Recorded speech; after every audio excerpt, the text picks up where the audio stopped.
Hello, we're looking at getting started with PowerPoint. If you get into Office 365, one of the easiest ways to do that is via the Services menu in Moodle and the Email option. You may need to log in with your full Yorks & John email address and password. Then you can use the App Launcher in the top left-hand corner to go to PowerPoint. This is PowerPoint Online running in the browser. We recommend using Chrome as your browser for accessing services like this. There are some templates and themes, but I'm going to start with a blank presentation. You get presented with one slide to start with. I would suggest you use the ribbon display options on the right to select Classic Ribbon. This will show you all the options within a particular menu. The main ones you're going to be using are the Home menu and the Insert menu. One of the advantages of using PowerPoint Online is that it's automatically saved. This has been saved as Presentation 13. If I want to give it a more useful name, I can click on the name up here. And when you've got your name, just click away anywhere.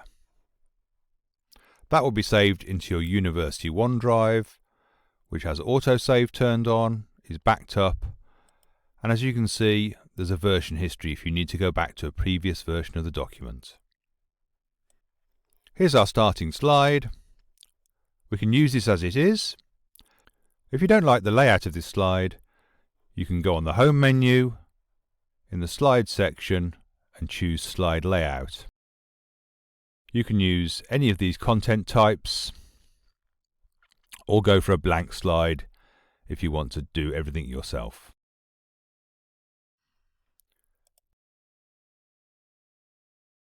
I've added a title and a subtitle there. Within each of these boxes you can highlight the text and use the Home menu and the Font section to change the options.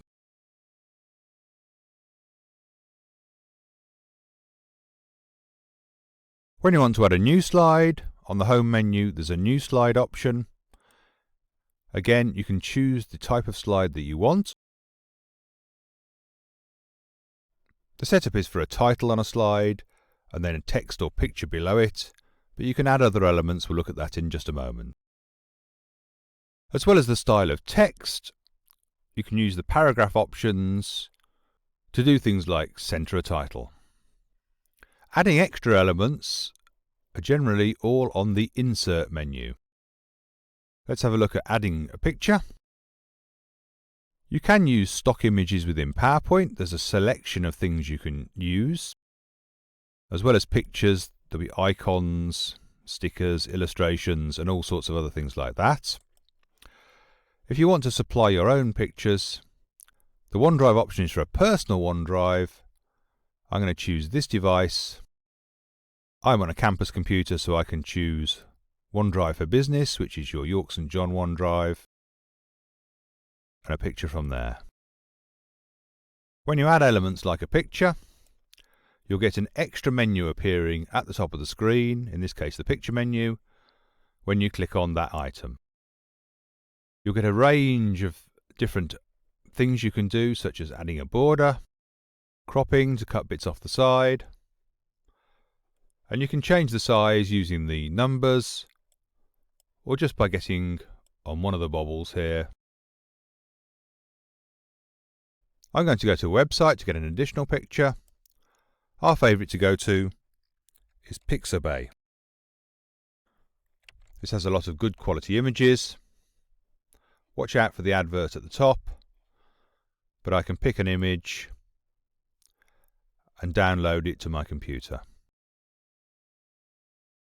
Back in PowerPoint, I can again go on the Insert menu, Pictures from this device, and that went into my downloads, and there it is.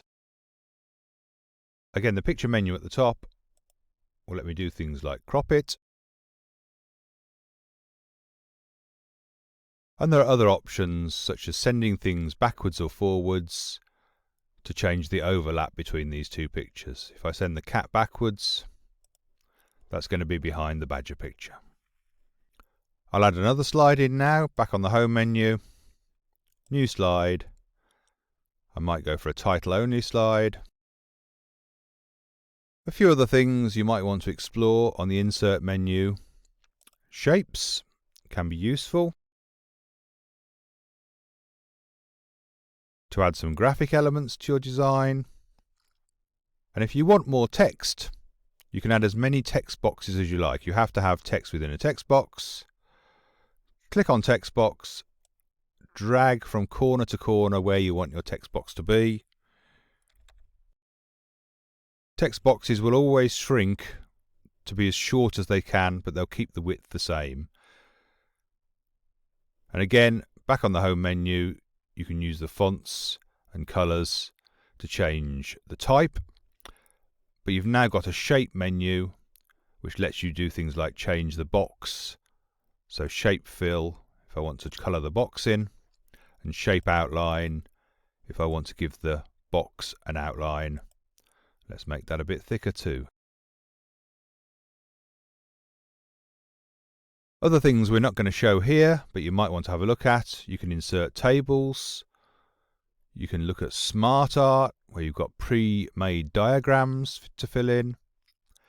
And you can link in audio and video from external sources, including places like YouTube. Last thing I want to look at is the background. On the design menu, you can choose different themes. Or, if you want to be a bit simpler, you can just use the background control with things like a solid colour behind your slides. There's an option to apply it to all the slides in your PowerPoint presentation. If you want to view your show, you can use the slideshow menu. From beginning, we'll show your show. Click the mouse or press the space bar to advance. When you get to the black slide at the end, click again and you'll get back to the editor. If you want to just look at part of your show, click on the slide you want to go to and use From Current Slide. Your slides don't have to be in the order you make them. You can drag them around on the left. And if you want to copy a slide to change and reuse, if you right-click it, among many other options, is duplicate. That will give you copies to change. If you've closed PowerPoint, you can get back to it by going into any Office 365 window, going into the launcher and going to PowerPoint, and it should be listed in your recent files on the front screen. The place it's stored is in your OneDrive. Again, it will be listed in the recent files, and if you go to My Files, you should find it amongst your files down there. You may need to go into OneDrive if you want to share your work with other people, or if you want to download it in order to submit it to Moodle. So far, all of this has been done in PowerPoint Online, and it's great for making simple PowerPoints. If you want more features, you'll need to have the downloaded version of PowerPoint. If I go in the Start menu and launch PowerPoint from there, you might see your PowerPoint listed in Recent Items, or you can open up your OneDrive and find all the files there, including the one we were just working on. The downloaded version of PowerPoint has all the features of the online version, plus additionally it has extra things such as recording yourself talking over your PowerPoint to produce a video for submission. More help is available from Digital Training. Send us an email, book a tutorial session, or see the help pages on our website.